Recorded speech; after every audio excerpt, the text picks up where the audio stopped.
എല്ലാവർക്കും നമസ്കാരം. അക്ഷതയുടെ ഓണാശംസകൾ. നമ്മൾ ഇന്ന് ഓണത്തെക്കുറിച്ചാണ് പറയുന്നത്. ഓണത്തെക്കുറിച്ച് കഴിഞ്ഞ ദിവസം ഒരു 10 വയസ്സുകാരിയോട് എന്താ ഓണം എന്ന് ചോദിച്ചപ്പോൾ അവൾ പറഞ്ഞത് ഓണം അടിപൊളിയാ. ഒരു 14 വയസ്സുകാരനോട് ഓണത്തെപ്പറ്റി ചോദിച്ചപ്പോൾ അവൻ കുറച്ചുകൂടി തമാശ കലർത്തി ഓണത്തിന് സ്കൂളിൽ പോണ്ട, ഓണം വേറെ ലെവലാണ് എന്ന് പറഞ്ഞു. ഇവർ രണ്ടുപേരോടും ഞാൻ ചോദിച്ചു, നിങ്ങൾ ഈ പറഞ്ഞത് എനിക്കൊന്ന് എഴുതി തരുമോ ഓണത്തെക്കുറിച്ച്? ഇംഗ്ലീഷിലാണെങ്കിൽ രണ്ടുപേരും ശ്രമിക്കാമെന്ന് പറഞ്ഞു. പക്ഷെ മലയാളത്തിൽ എഴുതാൻ രണ്ടുപേരും പറ്റില്ല എന്ന് പറഞ്ഞു. അത്രയ്ക്ക് ബുദ്ധിമുട്ടാണോ നമ്മുടെ മാതൃഭാഷയിൽ നമ്മുടെ ദേശീയ ഉത്സവത്തെക്കുറിച്ച് എഴുതുവാൻ കുട്ടികൾക്ക്? എനിക്ക് വലിയ അതിശയമായിരുന്നു. നമ്മുടെ തലമുറയ്ക്ക് ഓണം എന്ന് പറയുന്നത് പൊളിയല്ല, വൈബല്ല, വേറെ ലെവലല്ല. നമുക്ക് ഓണം ഒരു വികാരമാണ്. നമ്മുടെ ഹൃദയത്തിലേക്ക് ആണ്ടിലൊരിക്കൽ എത്തുന്ന പുതിയ വസ്ത്രത്തിൻ്റെ മണമാണ് നമുക്ക് ഓണം എന്ന് പറയുന്നത്.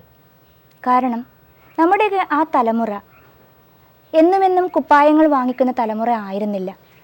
വർഷത്തിൽ ഒരു വട്ടം ഒരു ഓണക്കോടി. അതുകൊണ്ട് തന്നെ ഓണത്തിനെ കാത്തിരിക്കുന്ന ഒരു നമ്മളുണ്ട്. വളരെ ഉത്സാഹത്തോടെ ഓണത്തിന് പൂക്കൾ പറിക്കാൻ വേണ്ടി ഓടുന്ന നമ്മളുണ്ട്. നമ്മുടെ ഹൃദയത്തിൻ്റെ ഉള്ളിൽ നമ്മളോടൊപ്പം വളർന്ന് പെരുകുന്ന ഒരു വികാരമാണ് ഓണം. അത് നമുക്ക് പൊളിയല്ല. പൊളി എന്ന വാക്ക് തന്നെ ഇല്ല. തല്ലിപ്പൊളി എന്നാണ്. തല്ലിപ്പൊളി എന്നത് മോശം എന്ന അർത്ഥത്തിലാണ്. തല്ലിപ്പൊളിയായി നടക്കരുതെന്നാണ് പറയുക. പക്ഷെ ആ തല്ലിപ്പൊളി എന്ന ആ വാക്കിനെ പുതിയ കുട്ടികൾ അടിപൊളിയാക്കി. പോട്ടെ, നമുക്കവരെ കുറ്റം പറയേണ്ടതില്ല. ഭാഷയൊക്കെ നവീകരിക്കപ്പെടണം.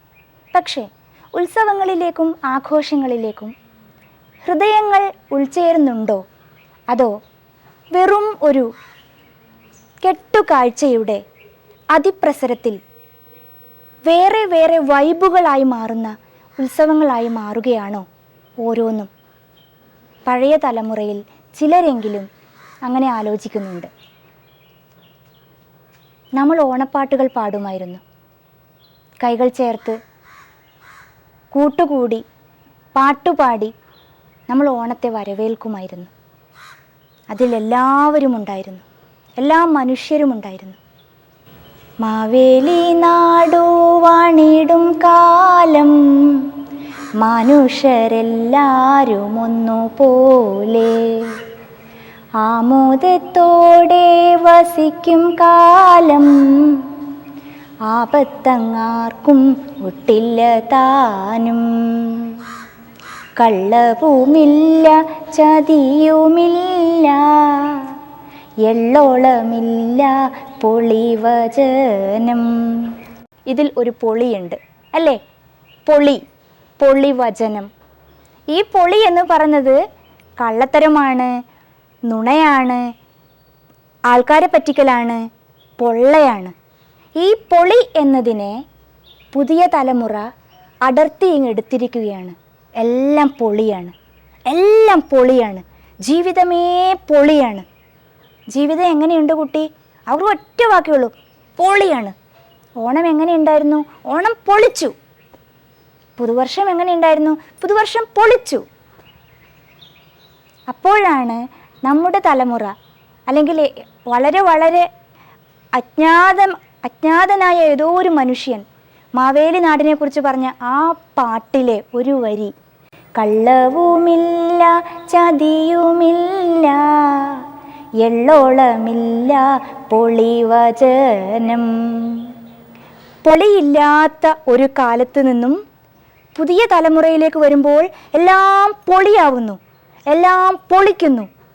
ഓണം പൊളിച്ചു, ക്രിസ്തുമസ് പൊളിച്ചു, നവരാത്രി പൊളിച്ചു, പുതുവർഷം പൊളിച്ചു.